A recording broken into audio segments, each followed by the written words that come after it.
திரு ஷியாம், தாவேக ஆட்சி அமைத்த பிறகு திமுக தலைவர் மு.க. ஸ்டாலினுடைய முக்கியமான குற்றச்சாட்டு 3 மாதங்கள் இந்த அரசு தாங்குமான்னு பார்க்கலாம் என்றார்.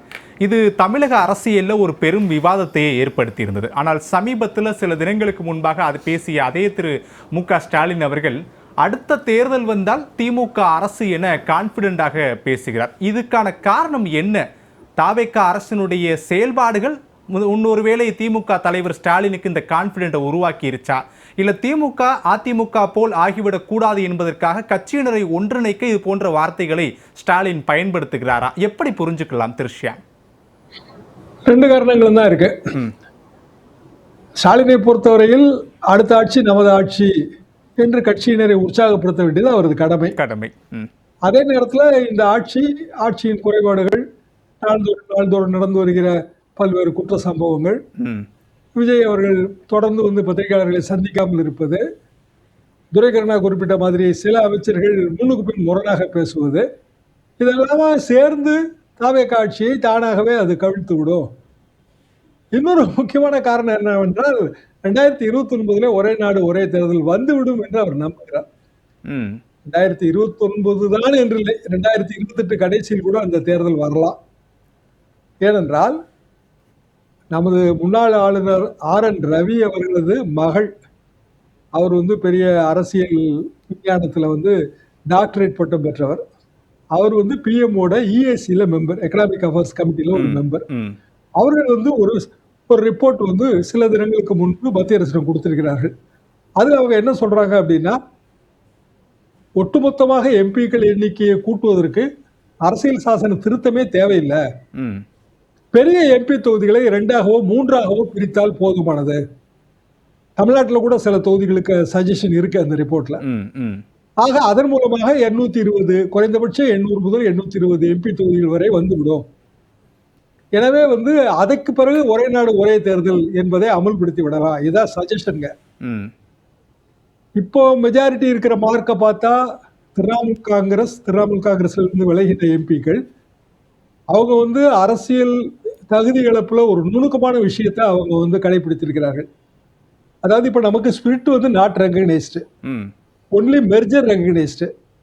20 எம்பி வந்துட்டாங்க, 2/3 வந்துருச்சு. ஆனா அவங்க திரிணாமுல் காங்கிரஸோட ஒரு பிரிவுன்னு அங்கீகாரம் இப்ப பெற முடியாது. அப்ப அவங்க என்ன டெக்னிக் கடைபிடிச்சிருக்காங்கன்னா, அதிமுக 25 எம்எல்ஏ கடைபிடிக்காத டெக்னிக், வேறொரு கட்சியை விலைக்கு வாங்கி அதுல இவங்க மெர்ஜ் ஆயிட்டாங்க. அதாவது அவங்க பதவியை காப்பாத்திட்டாங்க, வேறொரு கட்சியில மெர்ஜ் ஆயிருக்காங்க. எப்போ எலெக்ஷன் கமிஷன் இதுதான் உண்மையான திரிணாமுல் காங்கிரஸ்னு ஒத்துக்குதோ அப்போ அவங்க திருப்பி திரிணாமுல் காங்கிரஸ் பேனருக்கு வந்துருவாங்க. இப்படி கட்சி தாவல் தடை சட்டமே பல்வேறு விதமான சோதனைக்குள்ளாகிற காலகட்டத்துக்கு நம்ம வந்துட்டோம். அதுலயும் சேர்த்து நீங்க இதை பார்க்கணும். தேசிய அரசியலுக்கு திரு ஷியாம், தேசிய அரசியலுக்கு ஓகே, மாநில அரசியலுக்கு வரும்போது திமுக கூட இருக்கக்கூடிய சில கட்சிகள் ஏற்கனவே தாவேகாவுக்கு ஆதரவு தெரிவிச்சுட்டாங்க. கம்யூனிஸ்ட், விசிக இப்படியான கட்சிகள், கூட்டணி கட்சிகள் எல்லாம் பிரிந்ததற்கு பிறகும் திமுக இவ்வளவு கான்பிடண்டா இருப்பதற்கான காரணம் என்ன? எந்த அடிப்படையில் இவ்வளவு கான்பிடண்டா முன்னாள் முதலமைச்சரை இருக்கிறார்ன்றதா கேள்வி.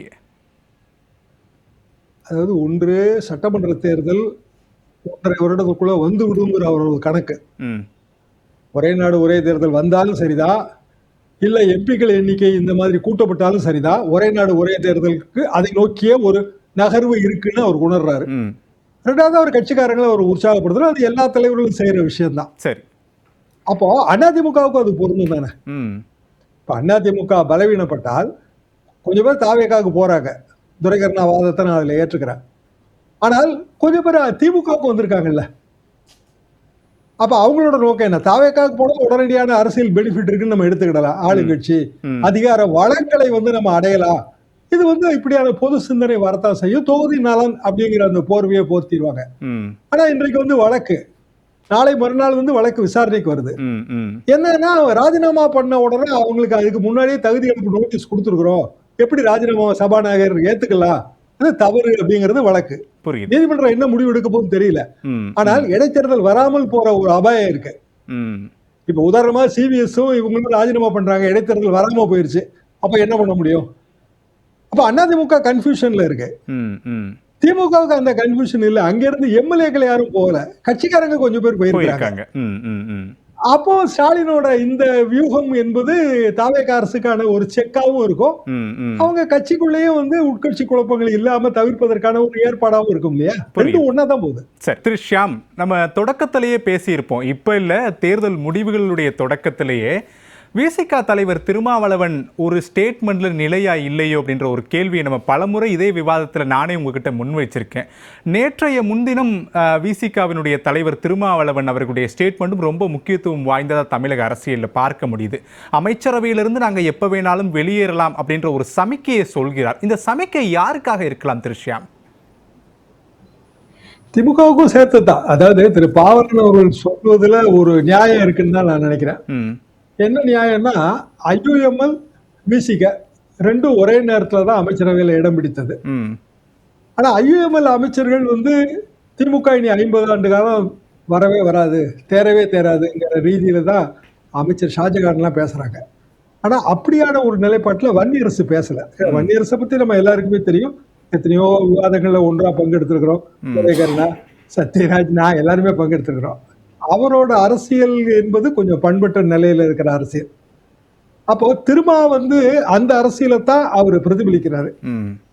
அதாவது திமுக இருக்கும்போது கூட்டணியில இருந்தாங்க, ஆனா அமைச்சரவையில இல்ல. இப்போ அமைச்சரவையில இருக்காங்க, ஆனா கூட்டணியில இல்ல. கொஞ்சம் முரண்பட்ட நிலைப்பாடு மாதிரி நமக்கு தெரியும். ஆனா பாவலன் சொல்ற மாதிரி அவர் ஒரு ஸ்பேஸ் வந்து கிரியேட் பண்ணி வச்சிருக்கிறாரு. நாளைக்கு திடீர்னு அமைச்சரவையில இருந்து விலகிற முடிவு எடுக்கும் போது சக தோழர் வன்னியரசுக்கு அதுல வந்து தர்ம சங்கடம் வந்துடக்கூடாது இல்லையா? அவர் ரொம்ப சீனியர் லீடர், பிசிக்கலா ரொம்ப சீனியர் லீடர்.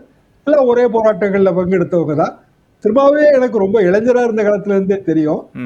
அந்த ஸ்பேஸ், பொலிட்டிக்கல் ஸ்பேஸ் அவர் இப்ப வேற வழி இல்லாம கிரியேட் பண்ணி வச்சிருக்கிறார். திமுக இந்த பிரச்சனையே கிடையாதுங்க.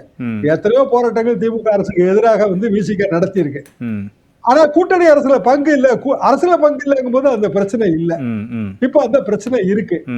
So he is being more politically more careful என்றுதான் நான் நினைக்கிறேன். திமுகவோடு கூட்டணியில இல்லை, தாவேகாவிடம் அதே நேரத்தில் விசிக கூட்டணியில் இல்லை. ஆனா தேசிய அரசியல்னு போகும்போது திமுகவினுடைய கூட்டணி வேண்டும் அப்படின்னு சொல்லி விசிக தலைவர் திருமாவளவன் அவர்களே டெல்லியில் ரொம்ப அழுத்தம் திருத்தமா இந்தியா கூட்டணியில பேசுகிறார். அப்படி என்றால் விசிகவுடைய நிலைப்பாடு மீண்டும் திமுகவை நோக்கி நகர்கிறதோ அப்படின்ற ஒரு கேள்வியும் எழுதலையா? அது சரிதானா?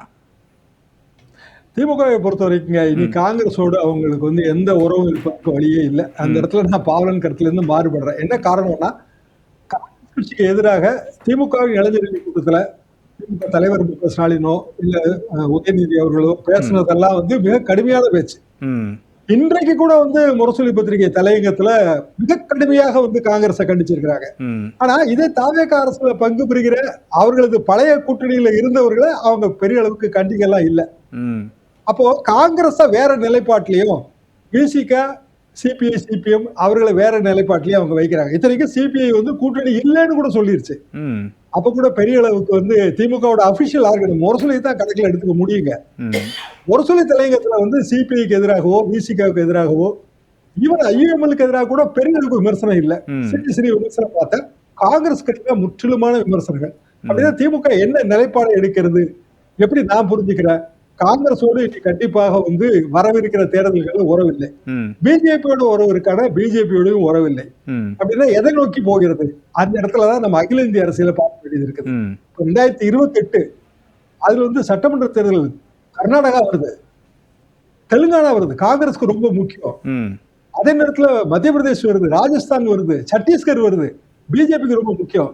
28 ஒரு சட்டமன்ற தேர்தல் வச்சுட்டு 29 எப்படி வந்து அந்த சட்டமன்றத்தோட ஆயுள முடிச்சு வைக்க முடியும்? அதனாலதான் அந்த டாக்டர் ஷர்மிகா ரவியோட அந்த ரிப்போர்ட் வந்து கெப்டின் அவேன்ஸ். இதற்கு வந்து அவங்க வந்து ஒரு வழிவகை கண்டுபிடித்து விட்டால் உடனடி தேர்தல் வருவதற்கு வாய்ப்பு இருக்கு. அப்ப வந்து நிலைப்பாடுகள் மாற்றலாம். மாநில அளவிலான கூட்டணி அதுல விசிக திமுக கூட பங்கு பெறலாம், விசிக திமுக சிபிஐ சிபிஎம் கூட பங்கு பெறலாம். அப்ப வந்து அவங்க என்ன சொல்லுவாங்கன்னா மாநில உரிமைகள், சமூக நீதி, அதை வந்து அவங்க வலியுறுத்துவாங்க. அதாவது காங்கிரஸுக்கு எதிரான கூட்டணி, பிஜேபிக்கு எதிரான கூட்டணி, அப்படியான ஒரு நிலைப்பாடு வரும். அப்ப தாவேகா தான் அந்த இடத்துல வந்து அவர்களோட நிலைப்பாடு அவங்க ஏதோ ஒண்ணு ஸ்ட்ராங்கா எடுக்கணும்.